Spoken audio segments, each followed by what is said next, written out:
Bonjour à tous.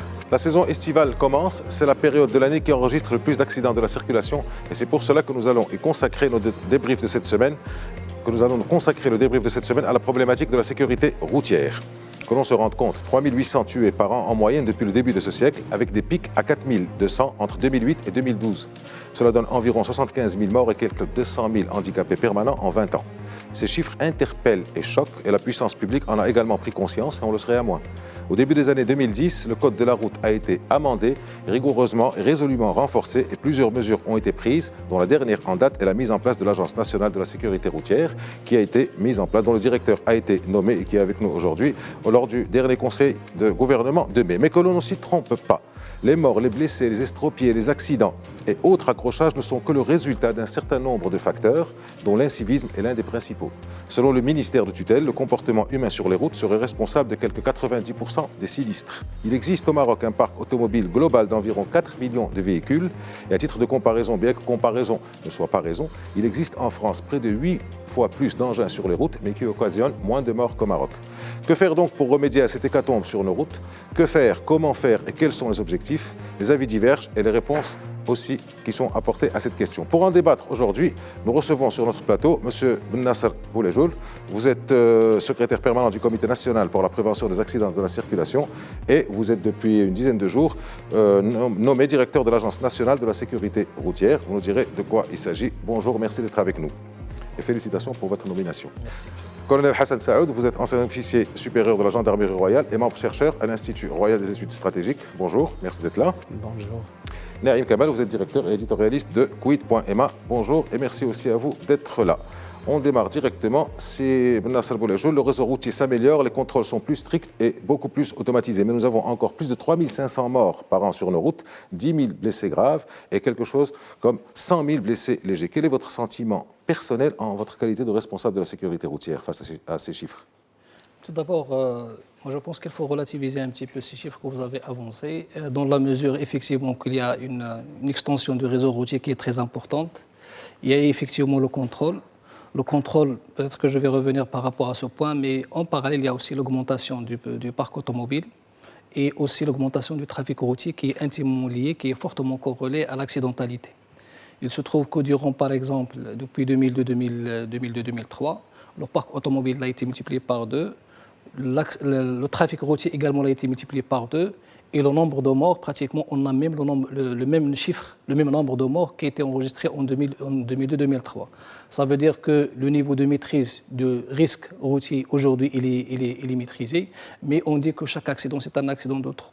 Effectivement, la marge de manœuvre, elle est encore énorme, et on peut réduire de moitié, moi je pense, justement, comme vous avez donné la comparaison avec la France, on peut comparer, on peut réduire, c'est surtout quand on rapporte, on compare par rapport à la population, on peut réduire encore de moitié le chiffre, le nombre de morts qui est enregistré aujourd'hui. Alors, il y a deux indicateurs qui sont utilisés au niveau international pour la comparaison entre les pays. Il y a le nombre de tués rapportés au trafic et il y a le nombre de tués rapportés à la population. Rapporté au trafic, ce n'est pas toujours évident. Par exemple, au niveau national, on a le trafic routier en rase campagne, mais on n'a aucune information sur le trafic routier en milieu urbain. Donc, du coup, on se rabat sur le deuxième indicateur, qui est le nombre de tués rapportés à la tête de la population. C'est pour ça que je vous ai dit qu'on peut réduire encore davantage le nombre de morts qui est enregistré aujourd'hui. Et je pense que la stratégie qui a été mise en place aujourd'hui, qu'on doit revoir, qu'on doit assurer une mise à jour avec une évaluation également mes parcours, avec l'entrée, avec la mise en application, ou bien l'entrée en activité de l'Agence nationale de la sécurité routière pour au moins deux raisons. Tout d'abord, il y a eu un léger écart entre les objectifs qui ont été fixés par la stratégie pour les 2 premières années, également parce qu'aujourd'hui, on a un nouveau acteur institutionnel avec de nouvelles missions qui sont très, très importantes. Donc, du coup, on doit revoir un petit peu les objectifs de cette stratégie. Mais quelles que soient les conditions, moi, je pense qu'au niveau national, les marges de manœuvre sont extrêmement importantes. À la date d'aujourd'hui, vous avez évoqué le cas, par exemple, du contrôle. Malheureusement, à la date d'aujourd'hui, les corps de contrôle sont sous-équipés en matériel de contrôle. On vient de leur livrer 280 unités radars qui ont été distribuées distribué pratiquement 140 pour la gendarmerie et 140 pour la police, avec des performances techniques et technologiques qui sont très très intéressantes et qui sont à même d'impacter le comportement des usagers de la route. Côté contrôle automatisé, aujourd'hui, vous faites référence justement qu'il est plus automatisé. En fait, on n'a que les radars qui ont été achetés en 2006. Et aujourd'hui, on travaille, le ministère il a passé un marché pour l'acquisition justement de 552 radars automatisés et qui vont impacter le comportement des usagers de la route. Aujourd'hui, quand on regarde, quand on fait par exemple une petite rétrospective des différents moments forts, un petit peu l'historique de l'accidentalité dans notre pays, à chaque fois qu'on équipe les corps de contrôle avec de nouveaux équipements, avec des radars un petit peu qui assurent la traçabilité et la matérialité de l'infraction, il y a un impact énorme sur le comportement et il y a une réduction des accidents de la circulation. C'était le cas en 2004-2005 quand on a distribué la première vague de radars. C'était juste 100 unités radars et on a eu 2 années de baisse. Aujourd'hui, on s'attend avec cette distribution, avec de 280 plus les 552 qui seront installés progressivement durant les 3 prochaines années, mais également on va acquérir 280 unités radars, autres unités radars qui seront distribuées avant la fin de l'année. Mais tout ça, c'est très, très important. Alors, on va y revenir, on va poursuivre déjà le tour de table. On revient sur les thèmes pour les radars. J'ai une requête. Allez-y. Est-ce que vous pouvez ralentir le débit pour qu'on puisse vous suivre, parce qu'on a de la difficulté avec tout ce que vous dites. Non, il y a beaucoup de données, mais c'est intéressant, on suit. Il dit rapidement, donc on est pratiquement dans l'excès de vitesse. Hein, il faut tenir compte. Ce qui est incroyable pour le chargé de la sécurité routière, mais il vaut mieux la vitesse de débit de parole que la vitesse sur les routes. Allez-y, on continue. Non, moi j'ai juste une petite question d'abord d'ordre. D'abord, votre réaction sur les chiffres qui ont été relativisés par Nasser Bourzoul, votre réaction sur ça. Non, parce qu'il a dit quelque chose d'important, effectivement, sur le fait que le parc a été multiplié par deux, alors que le nombre de morts a stagné, même si chaque mort... On voit à l'écran d'ailleurs l'évolution depuis 1998 à 2018. Ça veut dire qu'en termes absolus, il y a eu régression des méfaits de la route.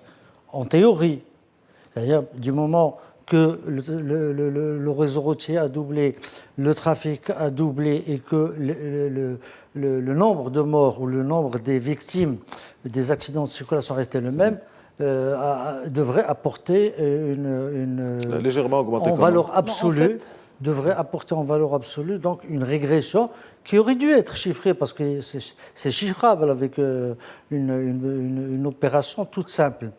Mais maintenant, le problème, c'est au-delà, c'est-à-dire on va se focaliser sur les accidents, sur les morts, mais il y a un état d'esprit, un état de fait qui est dans notre circulation et dans notre façon de conduire, dans notre façon d'être dans la voiture aujourd'hui, plus qu'ailleurs. C'est-à-dire, moi, c'est bien de me donner des statistiques avec toutes les stratégies développées pour réduire, contenir, faire régresser.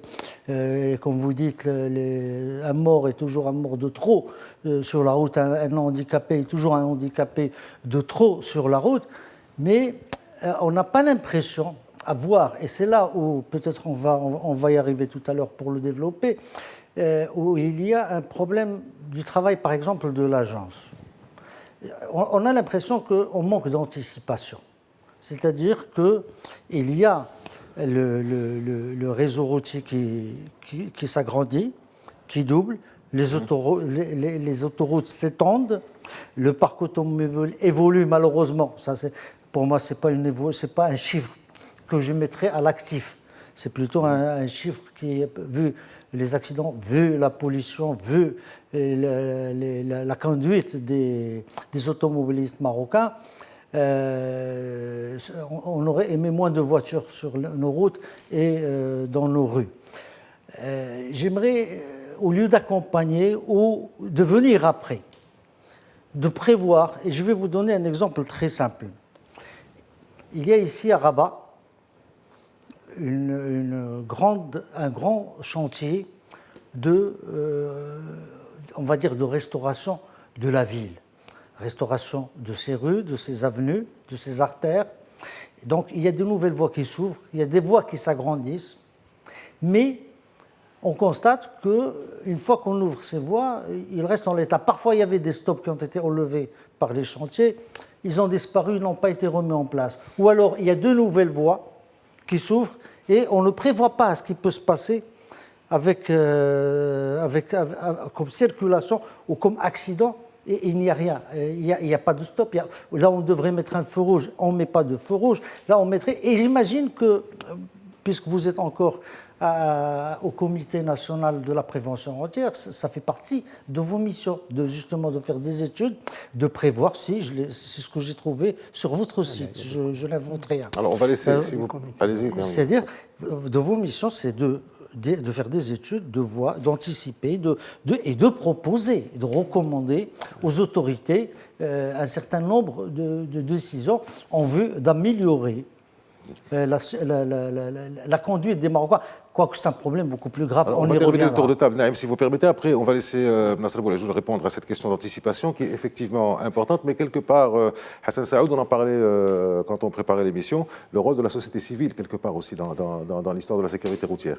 Il faut d'abord parler de ces statistiques. Vous savez, 3400 morts par an, c'est 3400 de moins pour une population. Et donc, c'est une statistique qu'il faut exploiter, qu'il faut analyser. Il ne faut pas mettre à l'actif de qui que ce soit une diminution. Tant qu'il y en a beaucoup, il faut y travailler. C'est ce qu'a dit Nasser Boulajoul. Chaque mort est un mort de trop. Absolument. Et donc, nous devons les analyser, les affiner. 3485 morts. Moi, je suis pour qu'on les détaille. Combien sont-ils morts sur place? Combien sont-ils morts en cours de route? Combien sont-ils morts dans les établissements hospitaliers? C'est ça, affiner des statistiques. Parce que c'est de la responsabilité de tout le monde. Et la sécurité routière, je ne vois pas une problématique aussi interministérielle que la sécurité routière. Il faut le signaler. C'est la plus interministérielle problématique au Maroc et partout ailleurs. Parce que, et là, on verra par la suite qu'est-ce qu'il faut faire comme structure, comme les handicapés. Vous savez, les handicapés, ça entraîne un problème social pendant longtemps. C'est 2,5 points de PIB qui vont jusqu'à 2,8. Des fois, c'est 11 et plus milliards de nos dirhams. C'est à peu près jusqu'à 3 milliards de dollars, à peu près, que ça peut coûter à l'État. On va demander à Nasser Boulajoul, il va nous répondre sur ça. Et je vais vous donner encore un autre problème. Imaginez les victimes d'accidents de circulation actifs, 25-40 ans, des cadres importants, des fonctionnaires, des professeurs, des instituteurs, où l'État a fait un effort pour les former, pour qu'ils restituent leur... Si vous le calculez, vous arrivez à 15 milliards.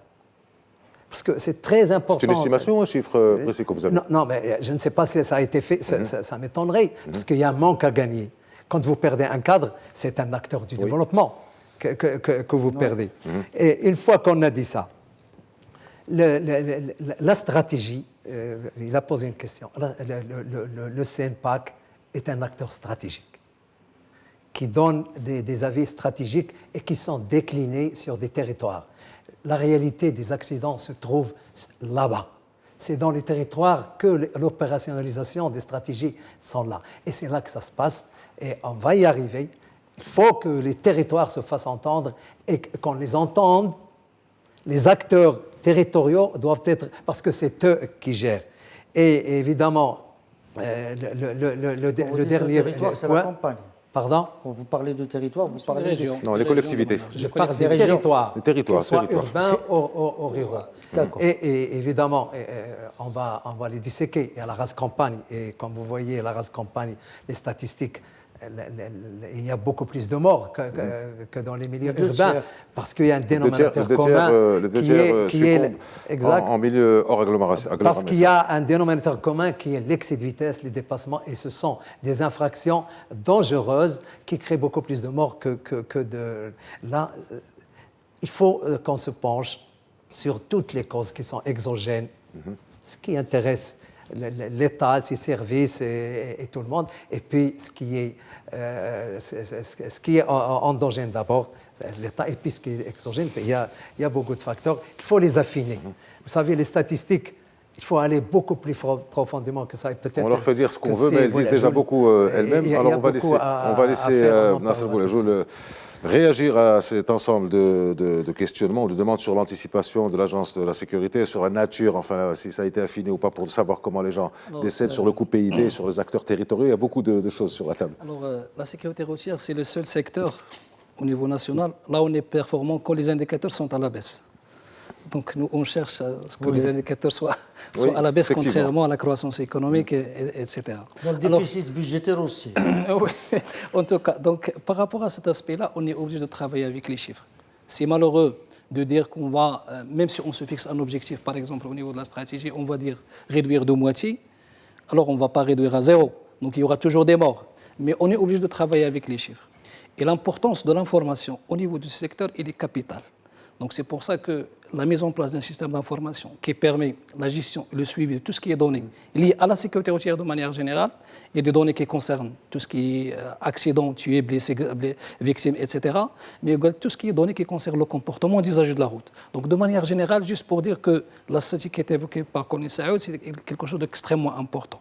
Donc nous, effectivement, on a toutes les données qui nous permettent justement une analyse fine, où se produisent ces accidents, comment ils se produisent, et dans quelles circonstances, etc. Et là, j'aimerais bien justement, pour trouver le lien, pour rebondir sur ce qui a été dit par Sinaïm, c'est la question, c'est aujourd'hui quand on regarde un petit peu la répartition géographique des accidents de la circulation, on a 3/4 des accidents de la circulation qui surviennent en milieu urbain et le 2/3 des tués qui surviennent en rase campagne. Parce que généralement, les accidents en rase campagne sont synonymes de vitesse. Et dans le jargon de la sécurité routière, on dit que la vitesse est un facteur de risque, mais également c'est un facteur aggravant.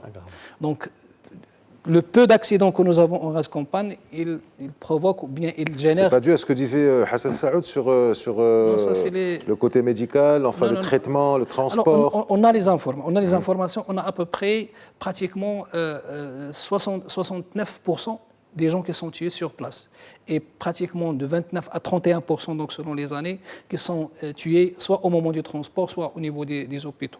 Et donc là, ça pose également même la question d'intervention, de la prise en charge des victimes, etc. Alors aujourd'hui, par rapport à cette question, juste pour dire que par rapport à cette question de milieu urbain, milieu rural, aujourd'hui, quand on regarde aussi les catégories de victimes, malheureusement, on a presque atteint 60% des victimes, des tués, parce que c'est surtout les deux indicateurs qui nous intéressent, c'est les tués et les blessés graves, parce que les blessés graves, justement, ça peut laisser des handicaps, etc. Mais les tués, c'est des tués qui sont là. On a à peu près 60% des tués qui sont ce qu'on appelle les usagers vénérables, c'est-à-dire des gens qui se déplacent à pied ou sur des engins à deux roues. On a à peu près 28% des tués qui sont des piétons. Et le reste, c'est soit des piétons, soit des cyclistes, soit des motocyclistes. Donc ça montre aujourd'hui que cette catégorie d'usagers de la route, aujourd'hui, ils payent très cher sa mobilité sur la voie publique, notamment en milieu urbain. Vous avez évoqué un cas qui est très explicite. Aujourd'hui, il ne suffit pas, c'est-à-dire pour l'usager ou bien pour le citoyen, il ne suffit pas uniquement d'ouvrir des voies. Mais il faut ouvrir des voies, mais des voies qui protègent le comportement humain. Aujourd'hui, l'erreur, elle est humaine, qu'on le veuille ou non. Quelles que soient les conditions, il y aura toujours l'erreur humaine. Donc, charge à nous, charge à l'État, au système, de mettre en place un système de sécurité ou bien un système de mobilité qui soit indulgent même vis-à-vis de l'erreur humaine. Mais cette erreur humaine, il faut l'encadrer. Et parmi les leviers qu'on peut investir, il y a tout ce qui est communication, sensibilisation, c'est très important. C'est nécessaire, mais ce n'est pas suffisant. Il y a le contrôle. S'il y a une loi, il faut la faire respecter, mais également l'infrastructure. Quand on a une infrastructure qui répond aux normes, une infrastructure qui oblige même le conducteur à adopter un comportement type, on peut impacter de manière considérable le comportement des usagers de la route. Ce n'est pas le cas qui a été, par exemple, évoqué malheureusement tout à l'heure par Sinaïm, parce qu'il ne suffit pas uniquement d'ouvrir des voies, parce que dans une ville, la ville, c'est un lieu de socialisation par excellence. C'est un lieu de partage, c'est un espace de vie. Donc, il y aura des piétons, il y aura des deux roues, etc. Donc, il faut avoir une répartition équitable de la voie publique. Et dans ce cadre, nous, ce qu'on a remarqué justement au niveau du Comité national de prévention des accidents de la circulation, c'est un manque de référentiel technique pour tout ce qui est aménagement. Aujourd'hui, les villes, ils expriment un besoin, ils le donnent à des bureaux d'études, ils leur font des propositions et on passe à la réalisation. Donc c'est pour ça qu'on a réalisé un guide référentiel pour tout ce qui est aménagement de sécurité routière au milieu urbain et nous sommes en train de faire la formation au niveau régional, au niveau territorial.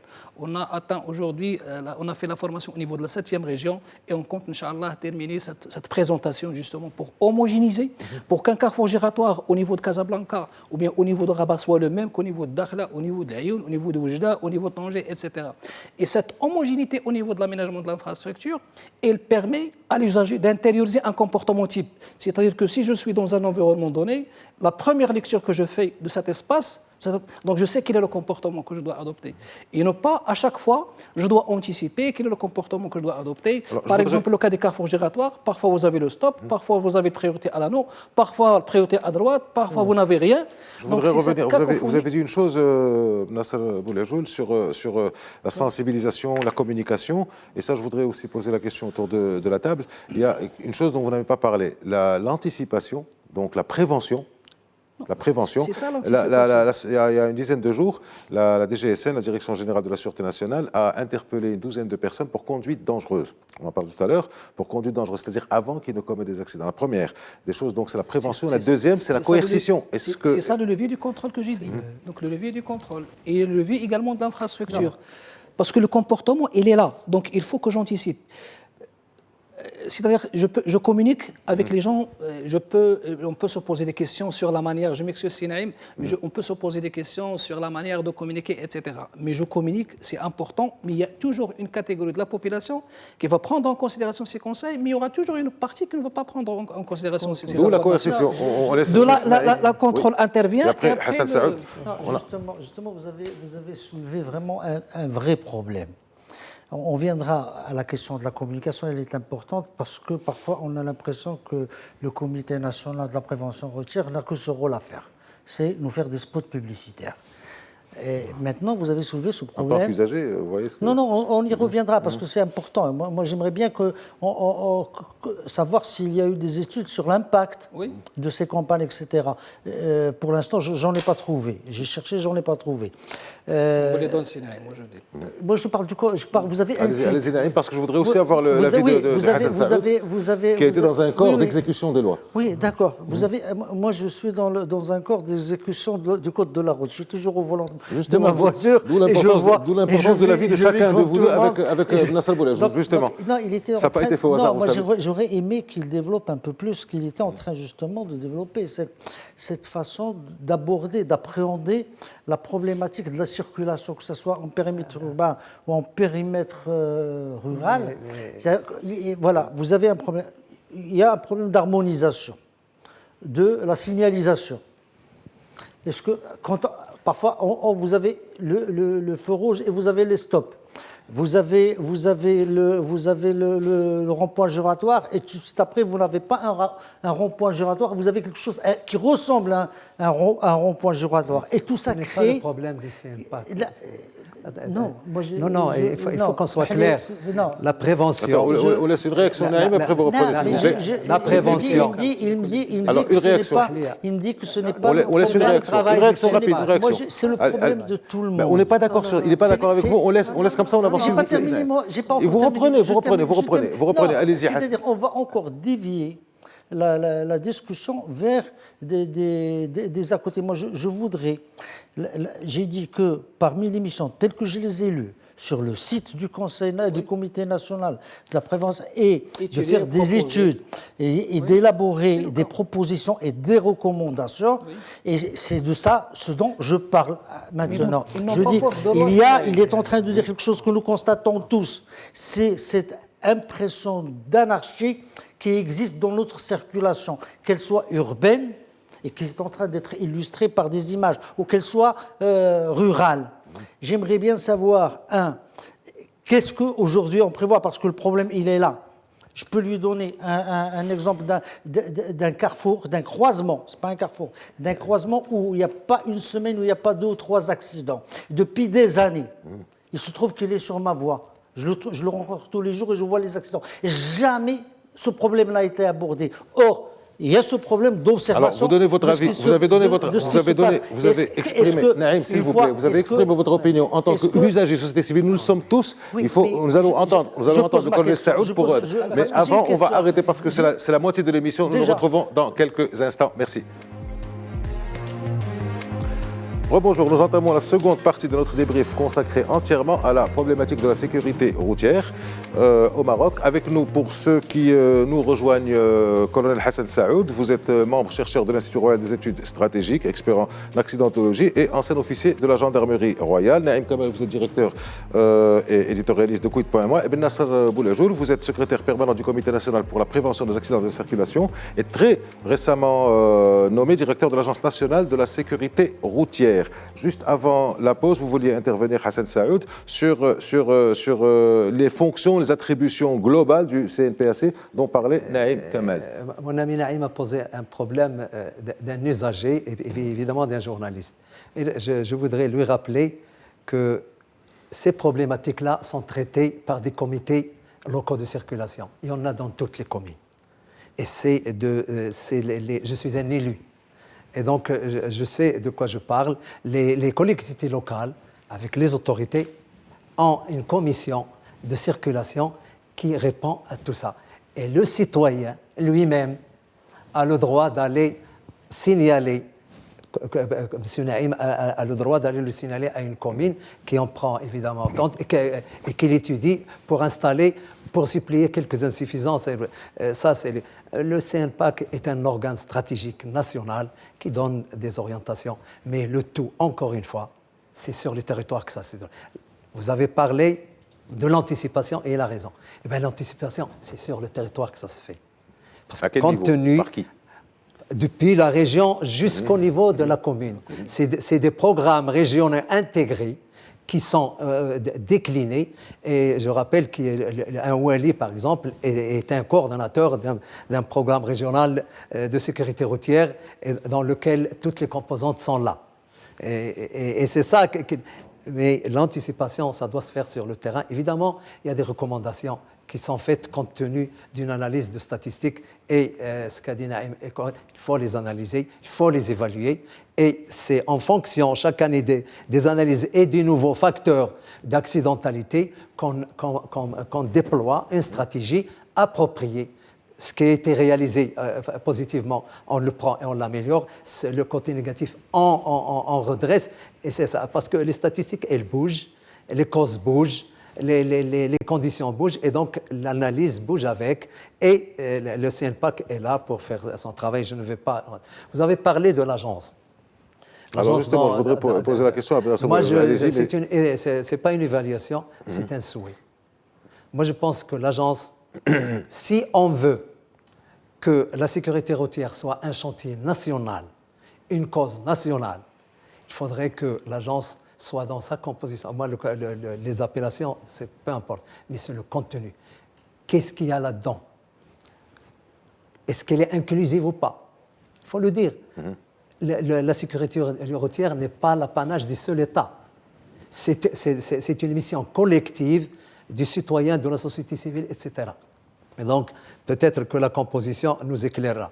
Des pays qui ont réduit l'accidentalité, et on est malheureusement obligé de nous inspirer de la France, ils ont créé des structures interministérielles, une délégation interministérielle qui dépend non pas du ministère des Transports, mais de la primature. C'est ça, parce que il y a beaucoup de ministères, il y a au moins 8 ministères, plus la société civile, plus les professionnels, plus évidemment les entreprises, les auto-écoles. Donc, c'est un chantier intergouvernemental. Et moi, mon souhait, c'est que cette agence soit placée dans l'interministérialité directement. Parce qu'il y a le ministère de la Justice, il y a l'Intérieur. Et donc, qu'elle soit sous la tutelle d'un ministre technique, moi je pense qu'il faut élever le débat, il faut élever la prérogative, il faut donner de l'autonomie financière et de l'autonomie stratégique pour que cet organisme-là Alors, futur. on ne trouvera pas mieux que Ben Nasser Boulejoul pour nous dire quelle est la différence, justement, pourquoi il y a eu une sorte d'abandon du CNPAC et son remplacement par l'Agence nationale de la sécurité routière, qui sera donc, je vous réponds succinctement, mais il va aller plus dans le détail, il y a une dizaine de membres, si ma mémoire est bonne, mais avec un seul représentant de la société civile, plus d'autres, 2 représentants de l'État. Donc, quelle est la différence entre les 2 organismes et pourquoi être passé à l'agence? Si vous permettez, Aziz, je peux apporter juste un éclaircissement par rapport à ce qui a été dit. Oui, bien sûr, allez-y. Je ne dirais pas un amalgame, mais juste pour rendre explicite aujourd'hui le management institutionnel de la sécurité routière dans notre pays. Quand on a créé l'agence, quand on a créé le CNPAC en 1977, qui est entré en vigueur à partir de 1979, c'était vraiment une idée géniale dans l'OTAN. Il faut vraiment féliciter les pouvoirs publics dans l'OTAN qui ont eu l'idée de créer le Comité national de prévention des accidents de la circulation en 1979, sachant qu'à ce moment-là, à cette époque, pas mal de pays européens n'avaient aucune structure qui pouvait discuter ou bien qui pouvait prendre en charge. Là, on peut même discuter des accidents de la circulation. Et je pense que le Maroc était l'un des pays précurseurs en ce qui concerne le management institutionnel de la sécurité routière. Avec 3 missions qui sont très simples et explicites. La première mission, et justement c'est celle qui a été évoquée tout à l'heure par Sinaïm Kamel, c'est étudier et proposer aux autorités compétentes toute mesure destinée à réduire le nombre des accidents de la circulation ou bien améliorer la sécurité routière. Et c'est dans ce cadre qu'on fait des études, mais c'est des études, des recommandations, des propositions, mais ces propositions n'ont pas force de loi. C'est-à-dire, je peux, par exemple, on a réalisé des études au niveau de Casa, dans une dizaine de villes, mais ça reste des études pour s'inspirer, pour apporter un éclaircissement par rapport à une problématique, parce que l'insécurité routière au milieu urbain, c'est quelque chose de très très complexe. Donc on peut apporter à travers une étude un certain nombre de recommandations, mais non pas une force, ils ne sont pas imposables, c'est-à-dire opposables aux collectivités locales. D'ailleurs, c'est pour ça que parmi tous ces limites, tous ces dysfonctionnements ou bien ces limitations seront résolues au niveau du statut de l'agence. La deuxième mission, c'est tout ce qui est communication, sensibilisation, vraiment au sens large, 360 degrés. Donc, si vous voulez, on peut consacrer toute une émission par rapport à cet aspect-là. Et la troisième mission, c'est l'acquisition, la mise à disposition des équipements de sécurité routière aux services en charge de la sécurité routière. Et c'est dans le cadre de cette mission que le CNPAC était le seul, pendant des années, pendant des décennies, le seul qui achetait les radars et qui les mettait à la disposition des corps de contrôle, que ce soit de la gendarmerie ou bien de la DGSN, et même les ponts bascules mobiles pour les contrôles routiers qui relèvent du ministère de l'Équipement et du Transport. Donc aujourd'hui, on shift. Donc, après cette période, donc avec l'adoption du Code de la route et avec l'adoption de la première stratégie en 2003-2004 au niveau national, donc on a créé ce qu'on appelle le Comité interministériel de sécurité routière. Il est créé par décret avec 4 niveaux de management institutionnel. Il y a le Comité interministériel de sécurité routière qui est présidé par le chef de gouvernement, dont l'OTAN c'était le Premier ministre. Donc, et qui regroupe pratiquement l'ensemble des institutions publiques concernées par la sécurité routière. Il y a le comité permanent de sécurité routière qui est présidé par le ministre en charge du transport, donc qui assure le secrétariat de ce comité interministériel. Et il y a les comités régionaux de sécurité routière présidés par les wallis de région. Parce que vous avez beau élaborer des stratégies... Il n'y a pas de chevauchement entre tous ces Non, il n'y a pas de chevauchement. Donc c'est une déclinaison, c'est une continuité qui est vraiment logique. Parce que vous pouvez avoir une stratégie au niveau central, mais s'il n'est pas pris en charge au niveau local, qui va prendre en charge les spécificités locales, parce que vous avez une région qui est montagneuse, vous avez une région qui est plate, vous avez une région là où vous avez un problème qui est lié à une activité agricole spécifique, par exemple tout ce qui est betterave, tout ce qui est donc il y a énormément, il y a le sable, il y a des régions qui sont caractérisées par le sable, il y a des régions là où vous avez des crues, etc. Donc la spécificité régionale elle est extrêmement importante, elle est censée être prise en charge au niveau de ces comités régionaux de sécurité routière, justement, qui vont adapter la stratégie nationale au niveau local. Aujourd'hui, on a évolué vers un concept beaucoup plus important, c'est la création de l'Agence nationale de la sécurité routière. Alors pourquoi cette Agence nationale de sécurité routière, de la sécurité routière? Tout d'abord, c'est une recommandation, même aujourd'hui, les stratégies et les expériences, les bonnes pratiques au niveau international, ils vous disent qu'il faut avoir un chef de file, ce qu'on appelle un team leader, un chef de file au niveau national, qui est responsable de la sécurité routière au niveau national, qui est doté des moyens... En amont et en aval, c'est ce que je disais tout à l'heure sur l'enchevêtrement, sur le chevauchement. Donc là, ça coiffe tout le processus, voilà, tous les organismes. Doté de moyens humains et financiers nécessaires, avec une autonomie financière. Et donc, de là, il est venu donc, la création de cette agence. Et le Maroc, il est parmi les premiers pays précurseurs, justement, surtout quand on se compare au niveau africain, au niveau arabe. Le Maroc est pratiquement, on est le deuxième, voire le troisième pays, après l'Afrique du Sud, le Nigeria, qui ont une agence, et le Mali aussi, mais avec des missions vraiment très, très réduites. Le Maroc, on peut dire que c'est le deuxième ou bien le troisième modèle qui répond aux normes en matière de management de la sécurité routière. Alors l'agence, c'est-à-dire statistiquement, on est par rapport on est les meilleurs au niveau de l'Afrique. Non, statistiquement, c'est-à-dire l'efficacité et l'opérationnalité de toutes ces instances de régulation de la circulation ou de la prévention de l'accident de route, où est-ce qu'on est classé en termes de morts et de blessés? Mais au-delà du classement, Naïm, au-delà du classement, il y a aussi le côté, Donc, d'ailleurs, on va y arriver, le côté civisme.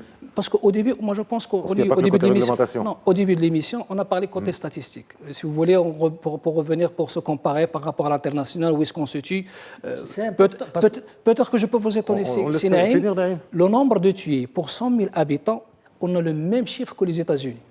Ça peut apparaître aberrant, mais les chiffres sont les rapports de l'OMS. On est très bien développé. Mais aujourd'hui, comme je vous dis au début de l'émission, chaque mort, c'est un mort de trop. Donc on ne peut pas dire parce qu'on a le même niveau que les États-Unis, ou bien on n'a que le même niveau que... Donc il faut toujours faire quelque chose. Et dans ce cadre, pour le management institutionnel, aujourd'hui, on a créé cette agence, justement, pour regrouper l'ensemble des métiers liés à la sécurité routière au sein de la même structure. Donc aujourd'hui, l'agence, elle va récupérer toutes les missions du CNPAC, la partie études, communication, sensibilisation, équipement de contrôle. Mais c'est une mission, il y a une mission par exemple qu'on va retrouver chez d'autres acteurs, notamment pour la partie études et la partie équipement. Il y avait le ministère également qui achetait les équipements, etc. Donc on va récupérer les missions du CNPAC, plus une bonne partie des missions de ce qu'on appelle la direction de transport routier de la sécurité routière, notamment pour tout ce qui est métier lié au permis de conduire, tout ce qui est immatriculation des véhicules, tout ce qui est contrôle technique des véhicules, tout ce qui est enseignement de la conduite, c'est-à-dire le système de l'enseignement de la conduite, ou bien le secteur de l'enseignement de la conduite qui va de l'auto-école jusqu'à l'examen du permis de conduire, tout ce qui est formation continue, tout ce qui est contrôle technique des véhicules avec le Centre national d'essai et d'homologation. Et il y a un autre aspect qui concerne le contrôle automatisé, aujourd'hui avec la récupération de ce qu'on appelle le Centre national d'essai et le Centre national de traitement des infractions, c'est-à-dire pour toute la partie contrôle des contrôles par radar automatisés, avec la gestion du système d'information lié à la gestion des infractions, parce qu'aujourd'hui, on a un système d'information qui est partagé entre la gendarmerie, la DGSN, le Trésor et le ministère de la Justice pour assurer le suivi pratiquement des infractions des contrevenants. Et il y a un volet au niveau de Casablanca, c'est le Centre national d'essai et d'homologation pour tout ce qui est homologation par type ou bien pour tout ce qui est homologation ce qu'on appelle la réception à titre isolé. Et il y a un autre volet, il y a le volet qui est très important, c'est en plus de ces missions, on a doté l'agence de pouvoir réaliser des projets dans le cadre de partenariats. Et ça, c'est très, très important. Ce qu'on ne pouvait pas faire auparavant. C'est-à-dire que demain, par exemple, avec une ville, on estime qu'il y a un problème qui ne peut être résolu que dans le cadre de partenariat, avec l'implication directe de l'agence. Donc l'agence peut même contribuer dans le cadre d'un contrat. Alors, si vous permettez, je reste sur cette idée-là. Naïm a cité un mot qui va rester à l'esprit, celui d'anarchie. Il a dit, nous avons le sentiment qu'il y a une anarchie au niveau urbain dans la conduite. Dans la conduite, vous voyez, aux heures de pointe, vous avez... Donc c'est une question d'incivisme des conducteurs, ou une question... Bon, on passe sur la sensibilisation, on passe sur la communication, mais une question de conscientisation, de prise de conscience du conducteur. Qu'est-ce qui est fait à ce niveau-là? Parce que s'il y a une insécurité routière, c'est parce que les conducteurs sont quelque part responsables aussi, au-delà de ce que vous pouvez faire. Qu'est-ce qui est fait à ce niveau-là? Aujourd'hui, justement, il ne faut pas être expert pour remarquer ce qui se passe aujourd'hui sur la voie publique. Nous avons un comportement malheureusement qui est agressif. On circule avec des vitesses qui dépassent les limitations de vitesse. On ne respecte pas les passages piétons. On ne respecte. Mais je pense qu'aujourd'hui, quand on regarde les études, justement le volet études, il y a ce qu'on appelle les mesures des indicateurs comportementaux. Il y a un certain nombre d'habitudes aujourd'hui qui se commencent à s'installer et elles sont là et on peut de visu. Je prends par exemple l'utilisation du port de la ceinture de sécurité.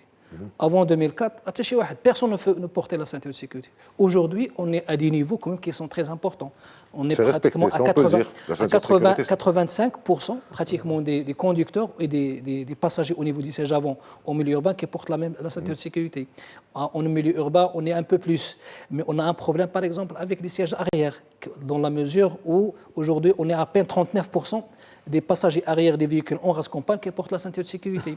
Et la ceinture de sécurité, elle permet de réduire le risque d'être tué en cas d'accident pratiquement entre 50 et 60%.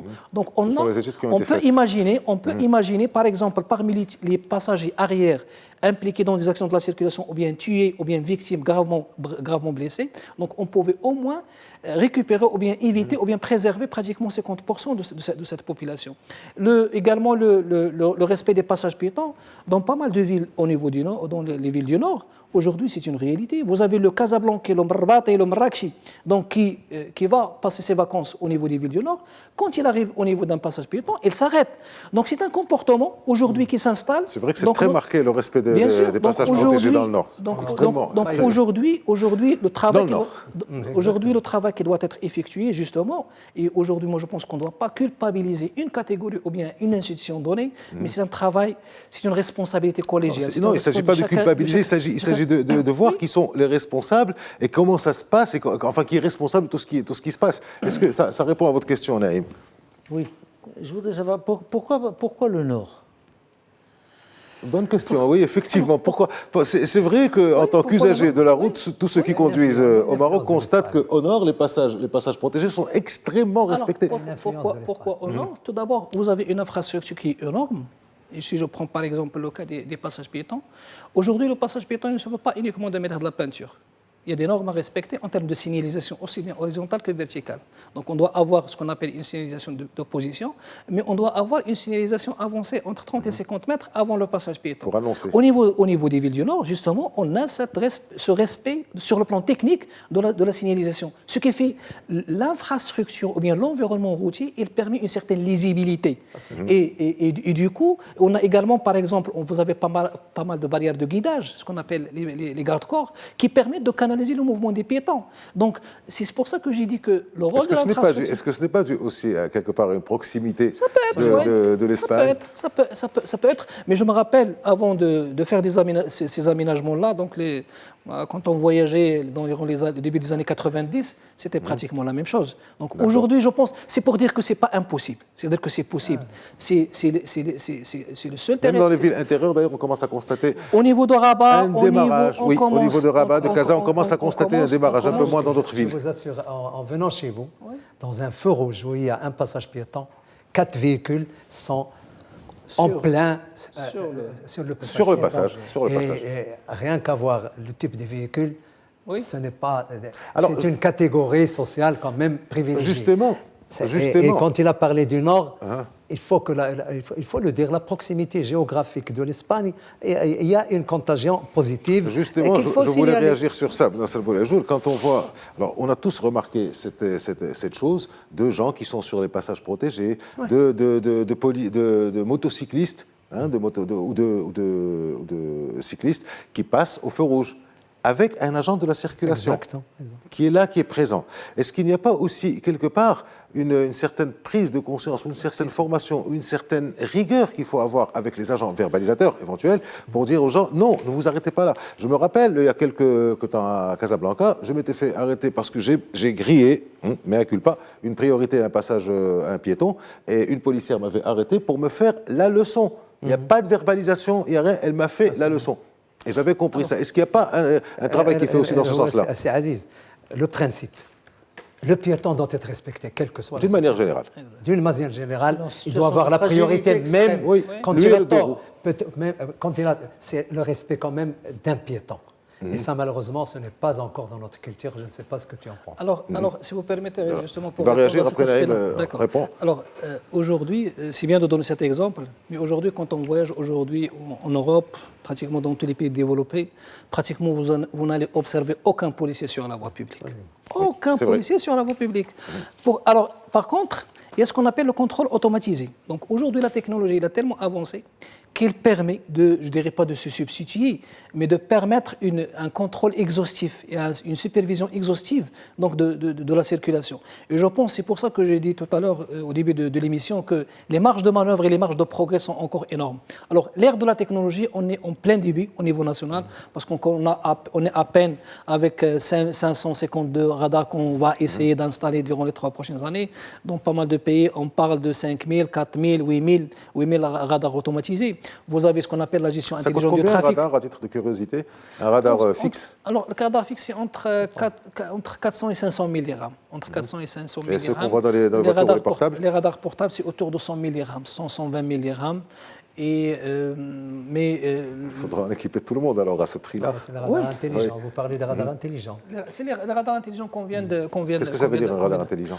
En fait, ils permettent tout d'abord en termes de portée. Et je saisis cette émission parce qu'on est à la veille, des vacances estivales.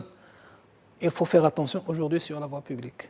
Parce que les radars qui seront utilisés, ils permettent même de détecter ou bien d'intercepter un contrevenant à plus de 1000 mètres.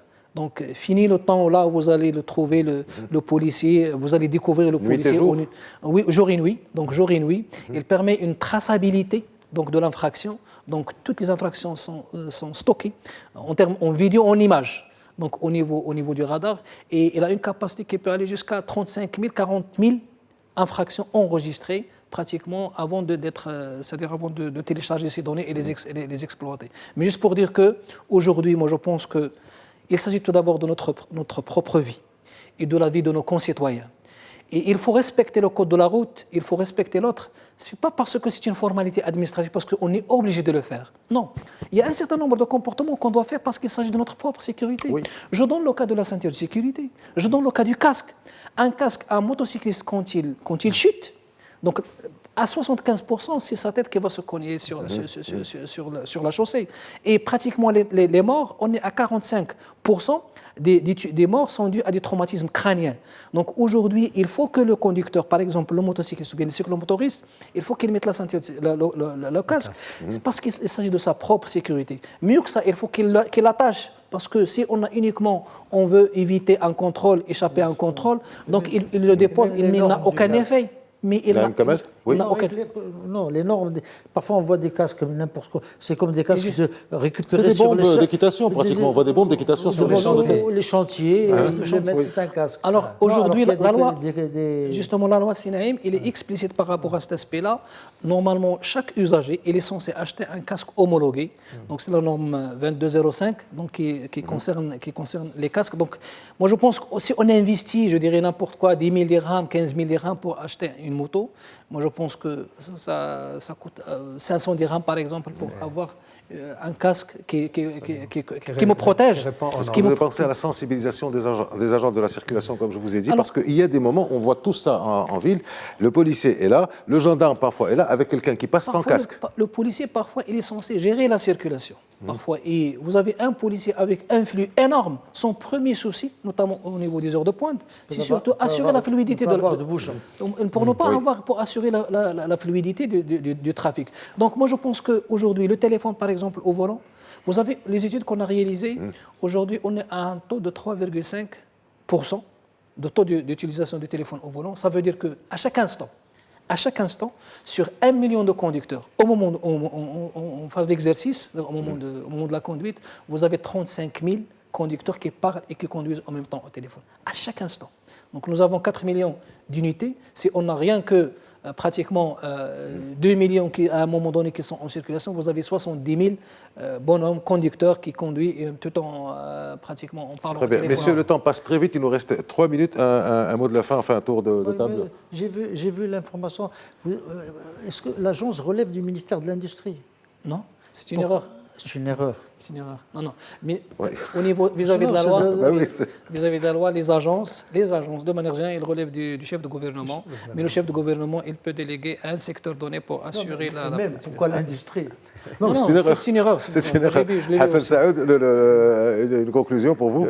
Le mot de la fin. On va laisser le mot de la fin. Non, on va laisser le mot de la fin à Nasser Boulejoul. J'allais parler du téléphone justement parce qu'il faut le quantifier comme il faut. Parce qu'il y a beaucoup plus que ça, des accidents dus à la distraction par le téléphone portable. Je pense qu'il faut affiner.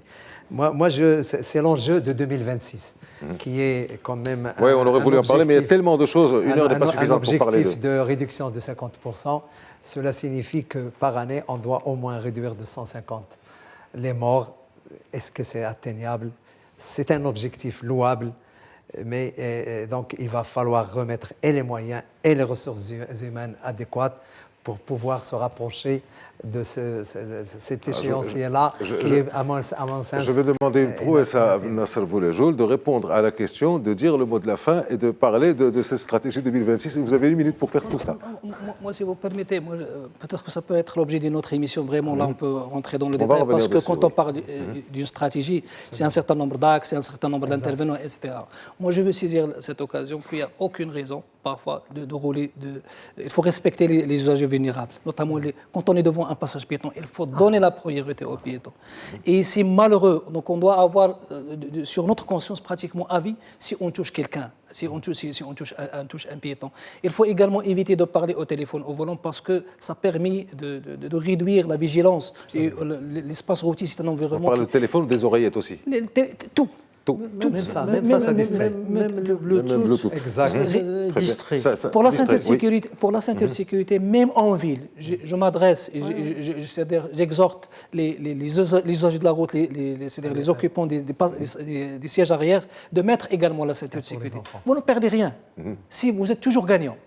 Également, en rase campagne, il faut également mettre sa ceinture de sécurité et le port du casque pour les cyclomotoristes et les motocyclistes. Merci à vous trois. Nous reviendrons sur ce sujet très certainement parce qu'il y a la création de l'agence qui est très importante et qui devrait théoriquement changer l'ensemble de nos comportements sur les routes avec un objectif pour 2026 qui est un objectif extrêmement ambitieux mais qui devra être tenu. Ben Nasser Boulajoul est là, il devra le tenir. Merci donc à vous trois d'avoir été avec nous. Merci de nous avoir suivis tout au long de cette émission. À la semaine prochaine. Merci.